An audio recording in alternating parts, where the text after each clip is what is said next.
Hello everyone, मैं तुषार आप सभी का स्टडी रंबल पर बहुत बहुत स्वागत करता हूं। एंड आज के इस लेक्चर में हम कवर करेंगे डीएफसीसीएल को इन डिटेल पूरा कि भाई कब ये कंपनी बनाई गई थी, क्यों बनाई गई थी, क्या इसका काम है और क्या ये फायदे देगी देश को हमारे। ठीक है, सब कुछ हम यहाँ पे कवर करेंगे अच्छे से। और आपको बता दूं, आपका जो एग्जीक्यूटिव और जूनियर एग्जीक्यूटिव का पेपर होगा ऑपरेशन एंड बीडी के लिए, ठीक है, जो डीएफसीसीएल कराएगा आपका अभी इस महीने में एंड में होगा 27 से 30 के बीच में। तो वहाँ पे जो सिलेबस है इन दोनों पोस्ट के लिए, एग्जीक्यूटिव जूनियर एग्जीक्यूटिव के लिए, वहाँ पे साफ साफ लिखा हुआ है एक section history of Indian railways and DFCCL. History of Indian railways के हम 3 लेक्चर ऑलरेडी कवर कर चुके हैं, आपको पता होगा, जिसमें हमने अच्छे से सब कुछ कवर किया है, सब्सिडीज पढ़ ली इंडियन रेलवेज की, सब पढ़ लिया अच्छे से।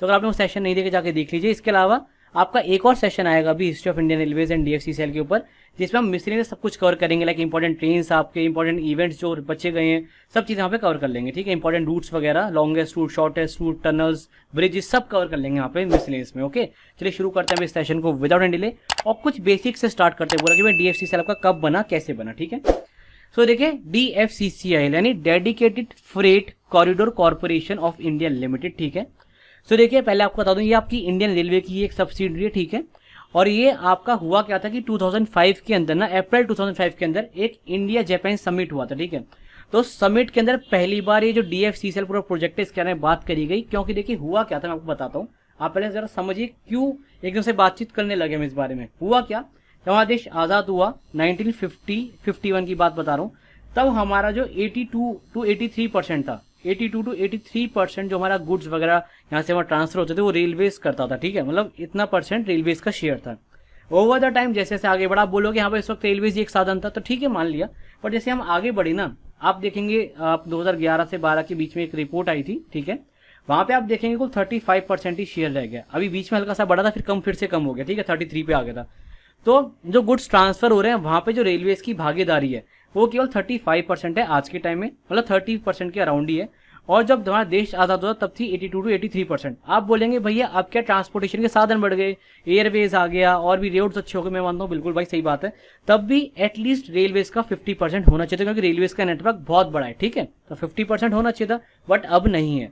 तो इसी को देखते हुए भाई जब हमने एनालिसिस किया कि लगातार हर साल क्या हो रहा है कि हमारे एक तो ट्रैक्स भी खराब होते जा रहे हैं। भाई देखिए हर किसकी लाइफ होती है, ट्रैक्स भी खराब हो रहे हैं, और ओवर द पीरियड हमारी जो पैसेंजर ट्रेन है, हमारी जो एक्सप्रेस ट्रेन है वो भी बढ़ गई हैं। तो जो हमारे एग्जिस्टिंग ट्रैक्स हैं उन पर बहुत सारा लोड आ रहा है। ठीक है, ये तो होगा पहला पॉइंट। इसके अलावा देखिए होता क्या है कि मान लेते हैं ये रेलवे ट्रैक है। ठीक है, यहाँ पे कोई राजधानी खड़ी है, यहाँ पे राजधानी खड़ी है। ठीक है, यहाँ पे राजधानी है और आगे कोई एक गुड्स ट्रेन खड़ी है। ठीक है, दोनों सेम ट्रैक पे।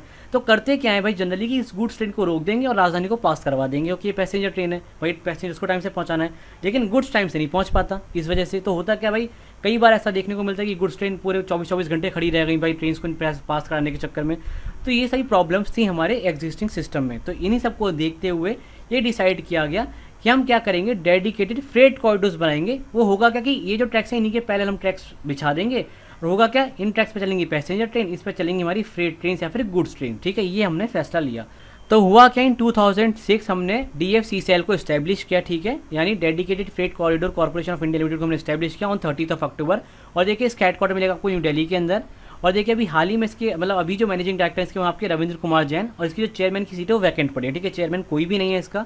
इसके अलावा मैं आपको बता दूँ, जो आपका डीएफसीसीएल है ये आपका एक रजिस्टर्ड कंपनी है under the Indian companies act 1956। Okay, यानी इंडियन कंपनीज एक्ट 1956 के अंदर इसको रजिस्टर कराया हुआ है। ये तो होगा बेसिक सी बात है, जितना आपको पता ही होना चाहिए, जहाँ से आपसे डायरेक्ट पॉइंटर फॉर्म में क्वेश्चन बन जाएंगे। ठीक है, सो ये तो हो गया डीएफसीसीएल। अब देखते हैं भाई कैसे होगा, क्या होगा इसके अंदर। ठीक है, सो देखिए मैंने आपको बता ही दिया कि जो आपका नॉर्मल ट्रैक होता है उसी के बगल में हम एक ट्रैक बिछाएंगे। ठीक है, और जो ट्रैक्स होंगे इन पे स्पेशली हमने ट्रैक्स इस तरीके से बनाए हैं कि जो हमारी डबल स्टैक ट्रेन कंटेनर वाली ट्रेन होती है, देखना आप डबल स्टैक कंटेनर वाली ट्रेन हैं, ये इसमें आराम से चल सके। और हमने कोशिश करी है कि जो मैक्सिमम ट्रैक्स हमारे इलेक्ट्रीफाइड ही रहें। ठीक है, कुछ थोड़ा सा पोर्शन अगर आप छोड़ दें तो हमारे जो भी हाल ही में 2 partly operational dedicated freight corridor हैं, वेस्टर्न वाला और ईस्टर्न वाला, वो दोनों ही क्या है इलेक्ट्रीफाइड है। ठीक है, बाकी मैंने आपको समझाई दिया कि हमें डीएफसीज यानी डेडिकेटेड फ्रेट कॉरिडोर्स की जरूरत क्यों है, क्योंकि भाई अभी जो एग्जिस्टिंग ट्रैक्स उन पर एक तो लोड बहुत ज़्यादा है। ठीक है, ट्रैक्स की कंडीशन ठीक नहीं है, okay, condition is not good, ये भी एक वन ऑफ द रीज़न है। ठीक है, कंडीशन इज़ नॉट गुड।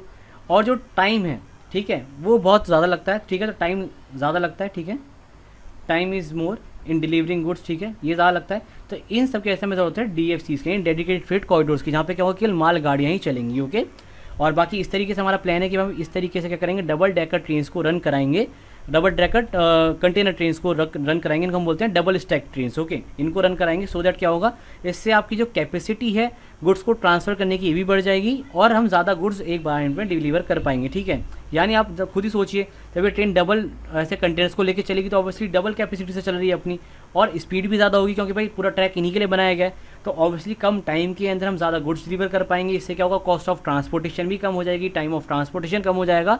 और कहीं ना कहीं आप देखिए, जो फॉरेन इन्वेस्टर्स होते हैं इंडिया में, जो कंपनीज लगाते हैं आके, वो भी ये चीज़ देखते हैं भाई किसी देश के अंदर ट्रांसपोर्टेशन कितना ईजी है। तो जब वो देखेंगे भाई हमारे यहाँ डेडिकेटेड फ्रेट कॉरिडोर्स वगैरह हैं, तो हमारे यहाँ क्या होगा, फॉरेन इन्वेस्टमेंट भी बढ़ जाएगा। ठीक है, तो ये क्या है, प्रोज हो जाएंगे हमारे लिए DFCs के लिए। मैंने आपको ऐसी वर्बली बता रहा है, आप लिख लीजिएगा अपने नोट्स वगैरह में। वैसे लिखने की जरूरत नहीं, बहुत बेसिक अंडरस्टैंडिंग है भाई। अगर ट्रांसपोर्टेशन अच्छा होगा तो ये सारी बातें होंगी भाई, टाइम बचेगा, कॉस्ट बचेगी, FDI आएगा, सब कुछ ही होगा ही होगा। ठीक है, बाकी देखिए ये जो DFCs हैं किस तरीके से होंगे, क्या ऑब्जेक्टिव है इस कंपनी का, ये देखते हैं। सो देखिए, जो ऑब्जेक्टिव है कंपनी का वो अभी हाल फिलहाल में ये है कि हमें क्या करना है, कंस्ट्रक्ट करने हैं freight corridors along the Indian railway quadrilateral linking the 4 metropolitan cities. कौन कौन सी सिटीज़ है ये, एक है आपका दिल्ली, यहाँ पे आपका मुंबई, यहाँ पे है आपका चेन्नई, और यहाँ पे आपका हावड़ा, फिर आप कोलकाता कह लीजिए। ठीक है, ये इन चारों को जोड़ना है। इसके अलावा इनके ये डायगोनल्स हैं, ये वाले ये डायगोनल्स है, इनको भी जोड़ना है। ठीक है, तो टोटल 6 DFCs बनाने का यहाँ पे प्लान है। इससे होगा क्या कि देखिए, ये जो आप देख रहे हैं ना, ये दिल्ली, मुंबई, चेन्नई, हावड़ा, आप अगर गौर से देखिए तो आप देखिए ये वाला पॉइंट है पूरा, आप यहाँ पे जा सकते हैं। ये वाले पॉइंट आप यहाँ नीचे जा सकते हैं, इस वाले पॉइंट से यहाँ नीचे आ सकते हैं, और ये वाले पॉइंट से आप पूरा नॉर्थ ईस्ट वगैरह में जा सकते हैं। तो होगा कि अगर इन 4 पॉइंट्स को आप DFC से कनेक्ट कर देंगे तो ओवरऑल जो ट्रांसपोर्टेशन है पूरे इंडिया के अंदर ये इंप्रूव हो जाएगा। और बाकी अगर हम लेन डायगोनल्स को भी ज्वाइन कर देंगे DFCs के थ्रू, तो ये जो बीच का एरिया है यहाँ पे भी पूरा ट्रांसपोर्टेशन अच्छे से इंप्रूव हो जाएगा। ठीक है, यानी देश के किसी भी कोने में अगर हमें सामान पहुंचाना वगैरह है तो इन DFCs की वजह से हम काफ़ी जल्दी पहुंचा पाएंगे। बाकी हमारा प्लान ये भी है कि हम लॉजिस्टिक पार्क्स वगैरह बनाएंगे, मल्टी मॉडल लॉजिस्टिक्स पार्क, जहाँ पे DFC कॉरिडोर्स वगैरह, ताकि सामान को स्टोर किया जा सके, वहाँ से लॉजिस्टिक सपोर्ट प्रोवाइड कराया जा सके। ठीक है, हर तरीके का।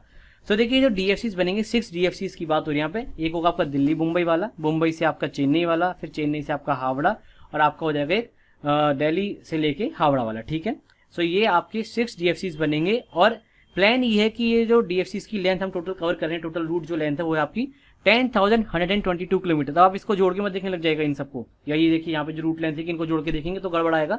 क्योंकि देखिए, ये जो आपका ईस्टर्न वाला शुरू होगा, आपका लुधियाना से शुरू होगा पंजाब के अंदर इस पॉइंट से, तो ये डिस्टेंस तो बीच में जोड़ी हुई नहीं है ना, तो इसलिए आप अगर देखिए डिस्टेंस को जोड़ेंगे तो आपको थोड़ा ऊपर नीचे मिलेगा हर जगह पे।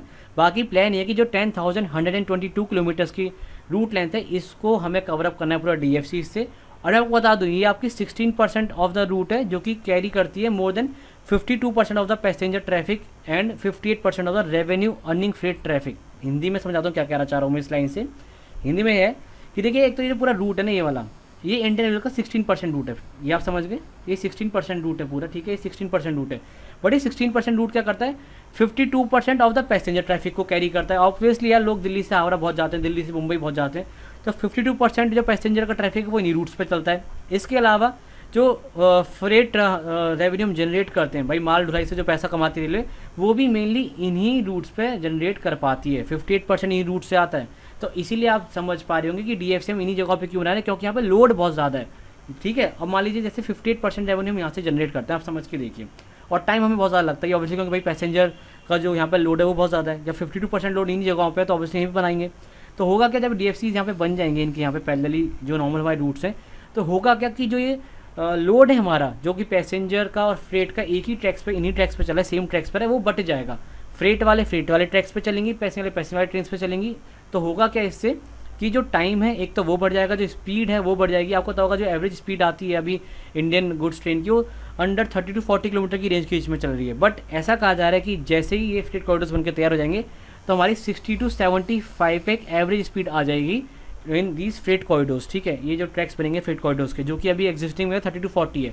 बाकी 100 किलोमीटर पर आवर की स्पीड तक ट्रेन इन DFCs पे चल पाएंगे, यानी सेमी हाई स्पीड जो ट्रैक्स होते हैं वो हैं आपके। ठीक है, इन पे चल पाएंगे। ठीक है, बाकी देखिए यहाँ पे आपको कुछ अपडेट्स दिखा जो अभी रिसेंट अपडेट्स हुए हैं इन DFCs के रिगार्डिंग। ठीक है, बट हाँ, उससे पहले मैं आपको एक बार दिखा दूँ टेबल, भाई कौन कौन से DFC बनेंगे।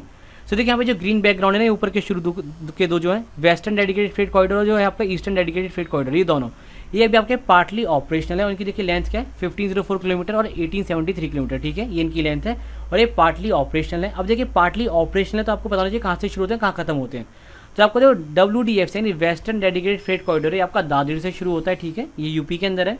और ये आपका JNPT यानी जवाहरलाल नेहरू पोर्ट जो है आपका, ये वहाँ पे जाके खत्म होगा, यानी पूरे पोर्ट पे जाके खत्म होगा। और ये नावा शेवा पोर्ट जो आपका महाराष्ट्र के अंदर मुंबई में, वहाँ पे जाके खत्म होगा।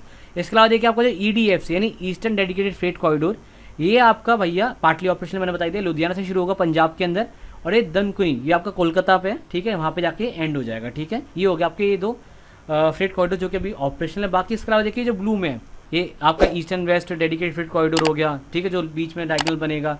इसके अलावा देखिए आपका ये north south dedicated freight corridor है, east coast dedicated freight corridor है। इनके लिए बजट में अनाउंसमेंट कर दी गई कि ये बनाए जाएंगे, ठीक है। और इसके अलावा जो आपका साउथर्न डेडिकेटेड फ्रेट कॉरिडोर अभी प्रपोज्ड है, ठीक है।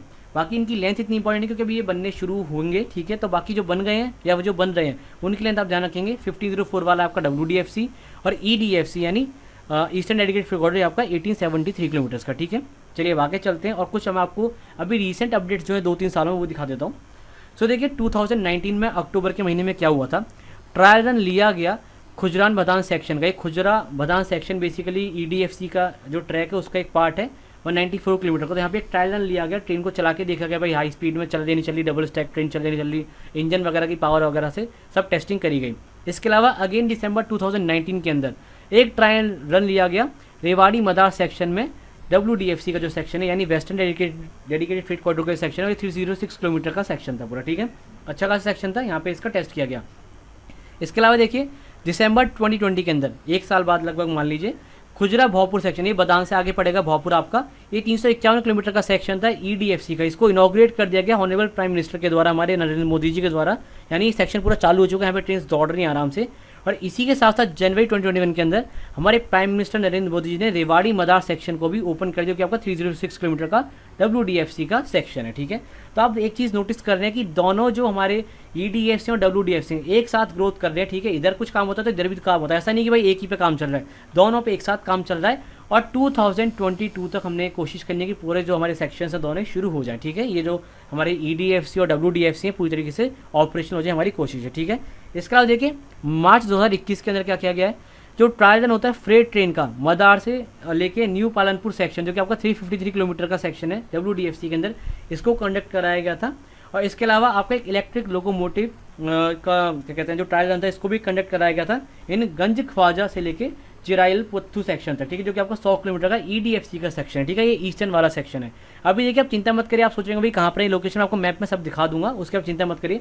बाकी आप पहले ये देखिए, ये एक मैप है ईस्टर्न और वेस्टर्न डेडिकेटेड फ्रेट कॉरिडोर का, ये एक रफ मैप है, इसके अलावा भी डिटेल मैप हम देखेंगे।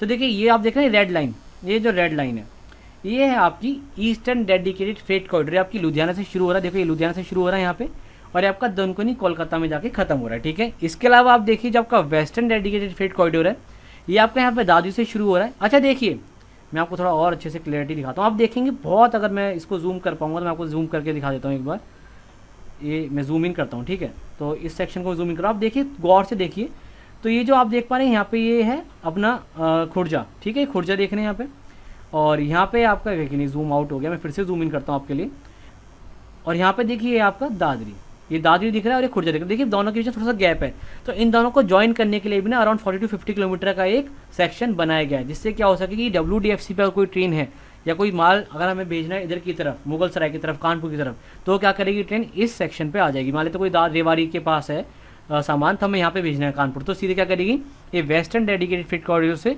अपना ईस्टर्न वाले पे आ जाएगी, ठीक है, इस सेक्शन के थ्रू जो कि दादरी और खुर्जा के बीच में बनाया गया, ठीक है, आपको समझ में आ गया।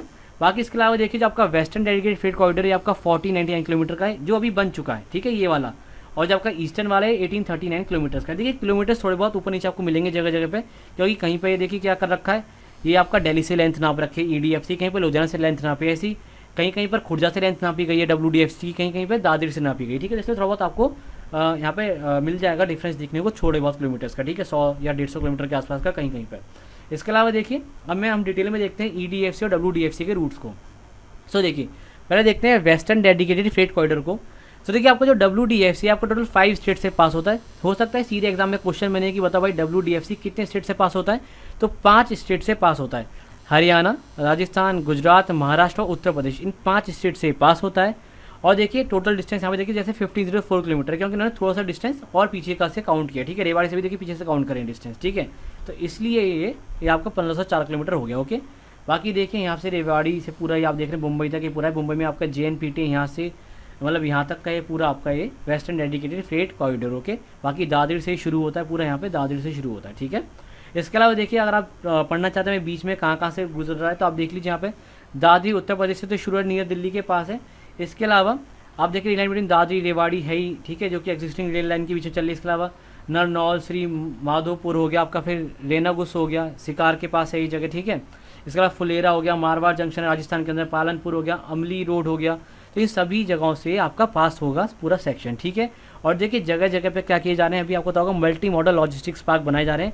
आपको पता होगा गुजरात में तो अनाउंसमेंट भी कर दिया कि इंडिया का largest multi modal logistics park बनेगा DFC के किनारे पे, ठीक है, मतलब DFC के बिल्कुल पास में, सो दैट क्या हो लॉजिस्टिक्स की जो सुविधा है वो ईजिली हो पाए, ओके। चलिए अब आगे चलते हैं और देखते हैं EDFC का रूट, यानी ईस्टर्न डेडिकेटेड फ्रेट कॉरिडोर का रूट देख लेते हैं एक बार। सो यहाँ पे देखिए आपका EDFC का रूट देख लीजिए एक बार। ये देखिए आपका जो EDFC टोटल 6 स्टेट से पास होता है। अब देखिए हाँ एक बात बता दूँ आपको, ये आपका जो WDFC था ना, ये आपका फुली इलेक्ट्रीफाइड है। आप कहेंगे इसमें आपने क्या खास बताई, वो दूसरा वाली तो फुली इलेक्ट्रीफाइड होगा, आप तो पहले ही कह रहे थे। नहीं देखिए थोड़ी सी प्रॉब्लम है, ये वाला तो WDFC आपका फुली इलेक्ट्रीफाइड है, बट EDFC का कुछ सेक्शन इलेक्ट्रीफाइड नहीं, वो हम देखते हैं। सो यहाँ पे देखिए 6 स्टेट से पास होता है, कौन कौन से, पंजाब, हरियाणा, उत्तर प्रदेश, बिहार, झारखंड, वेस्ट बंगाल, ओके। ये 6 स्टेट से पूरे पास होता है। मैप में देख लीजिए यहाँ पे लुधियाना के पास से शुरू होता है, ठीक है, और ये पूरा आपका दनकुनी तक जाके खत्म होता है। और जो हम सेक्शन की बात कर रहे थे जो कि PM ने अभी इनॉग्रेट किया था, वो वाला सेक्शन है पूरा आपका खुर्जा से लेके भावपुर वाला, ठीक है, न्यू खुर्जा से लेके भावपुर वाला सेक्शन है।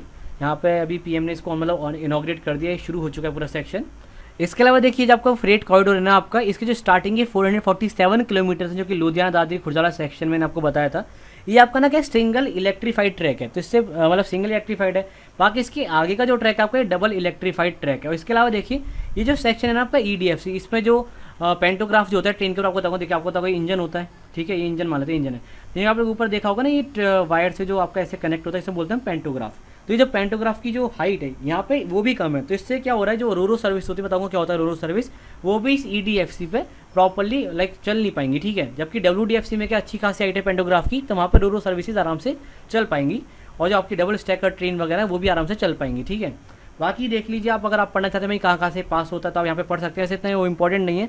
इंपॉर्टेंट यही होता है कि भाई कहाँ से शुरू हुआ, तो लुधियाना से शुरू हो रहा है, दनकुनी तक जा रहा है, बीच में आप थोड़ा बहुत देख लीजिए कि भाई जो सेक्शन आपका भी शुरू हुआ है, जैसे खुर्जा से लेके भावपुर वाला सेक्शन, ये आपको पता होना चाहिए, UP के अंदर पड़ता है पूरा, ठीक है, तो ये आपको पता होना चाहिए, ठीक है। और बाकी आपका जो आपका WDFC था मैंने बता दिया, दादरी से शुरू के JNPT महाराष्ट्र के अंदर जा रहा है। JNPT क्या है, जवाहरलाल नेहरू पोर्ट है, ठीक है। चलिए आगे चलते हैं। सो यहाँ पर देखिए आप कुछ मिसलेनियस पॉइंट्स हैं वो देख लेते हैं एक बार। तो देखिए आपको जो DFCs की बात करी गई थी, ईस्टर्न और वेस्टर्न डेडिकेटेड फ्रेट कॉरिडोर्स के बारे में जो बात करी गई भाई इन्हें बनाना है हमें, तो ये हमारे 11th 5 ईयर प्लान जो कि आपका 2007 से लेकर 12 तक का प्लान था, इसके अंडर हमने डिसाइड किया कि भाई हमें DFCs बनाने हैं, ठीक है, ये आप ध्यान रखेंगे। इसके अलावा देखिए जो फ्रेट ट्रेन्स रन होंगी इन ट्रैक्स के ऊपर, DFCs के जो ट्रैक्स बनाने इनके ऊपर जो रन होंगी, इनकी लेंथ 1.5 किलोमीटर होगी। इसके अलावा इनकी जो विड्थ होगी, जो चौड़ाई होगी 3660 मीटर, यानी 3.66 मीटर्स की इनकी क्या होगी विड्थ होगी, और जो इनकी हाइट होगी वो होगी 7.1 मीटर्स की। अब 7.1 मीटर्स मतलब ये नहीं है कि ये पूरे मतलब ट्रेन की हाइट है, मतलब जो वायर होगा ना पेंटोग्राफ वाला वायर वो इतना ऊंचा है। और देखिए फर्स्ट इन वर्ल्ड है ओनली, ठीक है, मतलब विश्व में हमारे यहाँ केवल ऐसा हो रहा है पूरे वर्ल्ड में कि हमारे यहाँ इतनी लंबी ट्रेन है, इतनी चौड़ाई की ट्रेन, और जो पेंटोग्राफ की वायर की हाइट है, नहीं OEV यानी जो ओवर हेड इलेक्ट्रिक वायर होता है OEV बोलते हैं उसकी जो हाइट है वो इतनी ज़्यादा है, ठीक है। इसके अलावा देखिए जो सभी DFCs होंगे वहाँ पे जो आपके ट्रैक्स के गेज होंगे, जो ट्रैक गेज होगा, ट्रैक गेज माने जो 2 रेल्स होती है ना आपकी ट्रैक में 2 रेल्स होती है, इनके बीच की जो डिस्टेंस होगी, ये डिस्टेंस होगी आपकी 1676 mm की, ठीक है। देखिए सभी मिसलेनियस पॉइंट्स आपको अच्छे से लिख लेने हैं या फिर पढ़ लेने हैं, सो दैट आपके अगर एग्जाम में सीधे ऐसा क्वेश्चन है तो आप सीधे टिक कर पाएँ, ठीक है। यानी आप कह सकते हैं 1.676 मीटर भी ऐसे लिख सकते हैं, फिर 5 फीट 6 इंचज़ के आसपास का आपका ये हो जाएगा पूरा डिस्टेंस, यानी 1.676 मीटर के जो ट्रैक का गेज होगा वही होगा, और ये स्टैंडर्ड गेज से थोड़ा सा ज़्यादा, ठीक है। इसके अलावा देखिए डबल स्टैक जो स्टैंडर्ड शेप कंटेनर्स हैं ट्रांसपोर्ट के लिए यूज़ करे जाएंगे, और इलेक्ट्रिक लोकोमोटिव्स हम यूज़ करेंगे, ठीक है। और जो ट्रेलिंग लोड की कैपेसिटी वो 15,000 टन है, ठीक है। इसमें क्या है 40,763 लॉन्ग टन्स है, यानी जो लंबे वाले आपके डिब्बे होते हैं, और 16,535 शॉर्ट टन्स है, ठीक है। इसके अलावा देखिए ट्रेन में जो कंटेनर कैपेसिटी 400 की होगी, ठीक है, यानी 400 के कंटेनर्स की कैपेसिटी होगी किसी भी ट्रेन के अंदर, जो चलेगी इन ट्रैक्स के ऊपर। इसके अलावा ये भी देखिए पहली बार ही ऐसा हो रहा है पूरे वर्ल्ड के अंदर कि 400 कंटेनर की कैपेसिटी की कोई ट्रेन चल रही है और इतने ज़्यादा लोड के साथ नहीं 15,000 टन के साथ चल रही है। इसके बाद देखिए जो एक्सल लोड कैपेसिटी है वो भी बढ़ा दी गई, मैं आपको यहाँ पे लिखा नहीं बताता हूँ। जनरली एक्सल लोड कैपेसिटी होती है 25 to 26 टन की, बट इनके लिए एक्सल लोड कैपेसिटी कर दी गई 30 to 32 टन के बीच में। तो पेपर में देखिए ऐसे ही मिलेगा आपको 31 टन या 32 टन, तो आप इसको टिक कर दीजिएगा कि भाई एक्सल लोड कैपेसिटी कितनी है, 30 से 32 टन के बीच में है। इसके अलावा देखिए 800 इलेक्ट्रिक लोकोमोटिव जो कि 12,000 हॉर्स पावर के हैं, ठीक है, इनको हमने डिप्लॉय किया और ये अभी तक का सबसे बड़ा डिप्लॉयमेंट है। कहीं पर भी वर्ल्ड में अभी तक इतना बड़ा डिप्लॉयमेंट नहीं हुआ, तो वर्ल्ड के अंदर सबसे बड़ा डिप्लॉयमेंट है इतने पावरफुल इंजन्स का। 800 इलेक्ट्रोमोटिव है जो कि 12,000 हॉर्स पावर्स के हैं। ये इतनी पावर है मतलब कि बस क्या बताऊँ मैं आपको, बहुत ज़्यादा पावर है, ठीक है। इसके अलावा देखिए कुछ और पॉइंट्स हैं जो देखिए जो पेंटोग्राफ की मैं बात करता हूँ, मैंने बताया था ना इंजन के ऊपर जो आपका OEV को कनेक्ट, मान लीजिए इंजन है, ये ऊपर आपका वायर है, तो वायर से इस तरीके से कनेक्ट रहता है ना, ये OEV होता है ऊपर, वायर को बोलते हैं OEV यानी ओवरहेड इलेक्ट्रिक वायर, और ये जो कनेक्ट कर रहा है इसको बोलते हैं पेंटोग्राफ। ओके, तो जो पेंटोग्राफ है इसका जो स्टैंडर्ड हाइट होती है 6 मीटर होती है, बट हमने इसको बढ़ा के कर दिया 7.5 मीटर, अप टू 7.5 मीटर, ठीक है। तो इससे क्या ये अपने अपने एक वर्ल्ड रिकॉर्ड बन गया है। तो इस हाई रीच जो हाई रीच मिला पेंटोग्राफ से, इससे क्या हो पाएगा कि हम वक्त पड़ने पे जो हमारे सब अर्बन एरियाज़ होते हैं यहाँ पे हम डबल टैकर पैसेंजर ट्रेन्स को भी चला पाएंगे वक्त पड़ने पर। जैसे सब अर्बन एरिया, मान लेते हैं आपका DFC मुंबई के आसपास से जो गुजर रहा है, मान लेते हैं अभी उस पर लोड इतना नहीं है, तो वहाँ पे क्या करेंगे, सब अर्बन पैसेंजर ट्रेन चला देंगे डबल टैकर में। इससे क्या होगा, पैसेंजर का जो ट्रांसपोर्टेशन होता है डेली बेसिस पे, जो पैसेंजर यहाँ से वहाँ होते हैं, उनकी भी कैपेसिटी डबल हो जाएगी, उनका कॉस्ट ऑफ ट्रांसपोर्टेशन कम हो जाएगा और रेलवे ज़्यादा पैसा अर्न कर पाएगी। ओके, इसके अलावा देखिए रोरो सर्विस डिप्लॉय करी जाएंगी हमारे ईस्ट सेंट्रल रेलवे में, नॉर्थ फ्रंटियर रेलवे जोन्स में और कोंकण रेलवे में। अब देखिए यहीं क्यों करी जाएंगी बताता हूँ आपको। अब पहले समझिए रोरो सर्विस होता क्या है। रोरो सर्विसेज होते हैं आपकी रोल ऑन और रोल ऑफ सर्विसेज। अब देखिए इसका मतलब क्या है, मैं आपको समझाता हूँ। देखिए जैसे मान लेते हैं, मैं एक बेसिक एग्जांपल दे रहा हूँ। बेसिकली रोरो सर्विस में क्या होता है, ये कॉम्बिनेशन होता है वेरियस ट्रांसपोर्टेशंस का। जैसे मान लेते हैं लेट मैं आपको एक एग्जांपल दे रहा हूँ।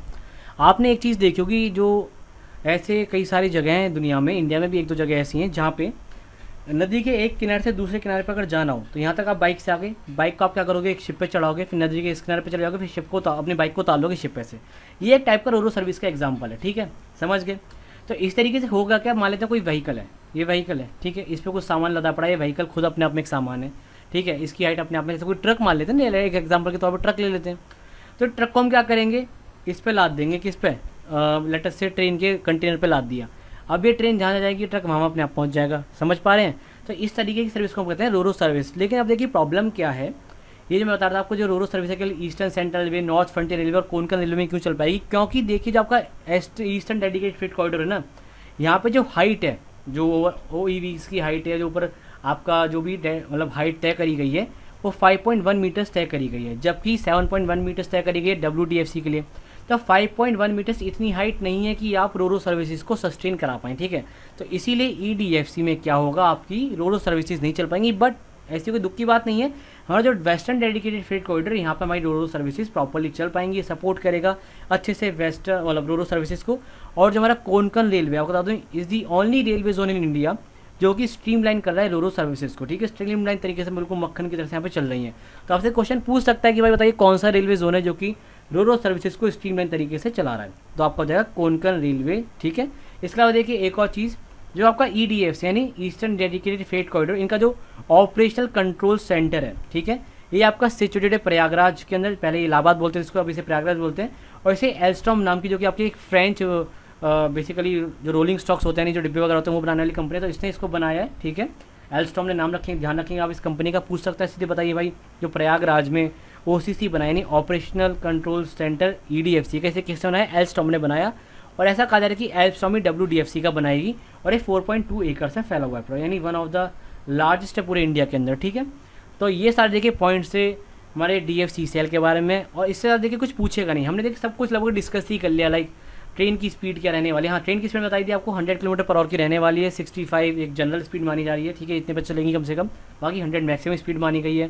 ट्रेन लेंथ 1.6 रहने वाली है, मतलब 1.5 किलोमीटर के लगभग लेंथ रहेगी। इसके अलावा देखिए स्टेशन की लेंथ भी 2 किलोमीटर तक की बताई जा रही रहेगी। कैपेसिटी 400 कंटेनर की है, 15,000 टन की नॉर्मल कैपेसिटी है, ठीक है। इसके अलावा देखिए एक्सल लोड कैपेसिटी मैंने बताई थी आपको बढ़ा दी गई, सब कुछ मैंने यहाँ पे कवर करा दिया है। बाकी जो भी ट्रांजिशनरी न्यूज़ थी भाई, कहाँ पे कितना बन गया वो भी मैंने आपको कवर करा भाई। ईस्टर्न EDFC पढ़ा दिया, WDFC हमने पढ़ी लिया, मैपिंग के थ्रू भी देख लिया भाई कहाँ पे कैसे है, सब कुछ हमने यहाँ पे कवर कर लिया। ठीक है, सो उम्मीद कर रहा हूँ आपको ये जो पूरा है DFCCL समझ में आ गया होगा। अब नेक्स्ट सेक्शन में हम मिसलेनियस पढ़ेंगे। इसके अलावा देखिए CRM में मुझे आपसे एक सजेशन चाहिए था, आप बताइएगा भाई करेंगे नहीं करेंगे, मैं कलर दूसरा ले लूँ।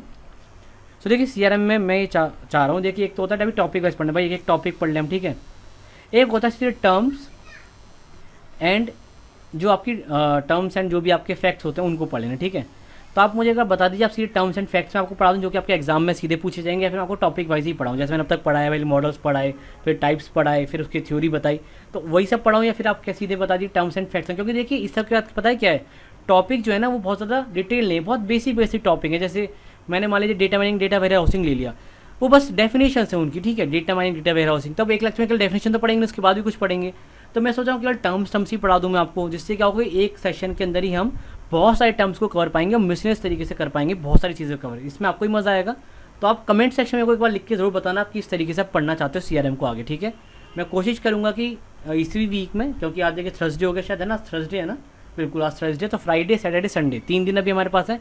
मंडे तक हम कोशिश करेंगे कि CRM के 2 लेक्चर्स ले लें, जिसमें हम मिसलेनियस तो मतलब जो भी आपका टॉपिक्स बच रहे हैं, डेटा हाउस के हो चाहे डेटा वेयर हाउस हो, चाहे वो डेटा माइनिंग हो, एनालिटिकल CRM के टूल्स वगैरह हो, या आपके क्लस्टरिंग की टेक्निक्स जो होती हैं वो हो, ग्राफ्स वगैरह होते हैं वो हम सब यहाँ पे कवर करने की कोशिश करेंगे। इसके अलावा कस्टमर सेगमेंटेशन एक अपने में बहुत इंपॉर्टेंट पार्ट है, और जो टर्मिनोलॉजी है वो तो फिर हम पढ़ेंगे बाद में। ठीक है, तो आप बता दीजिए कैसे आप पढ़ना चाहते हैं, जैसा भी आप बोलेंगे वैसे फिर हम पढ़ लेंगे। ओके, चलिए मिलते हैं अगले सेशन में, तब तक आप इस तरह से पढ़ते रहिए, नोट्स बनाते रहिए। Bye bye, take and keep preparing for exam.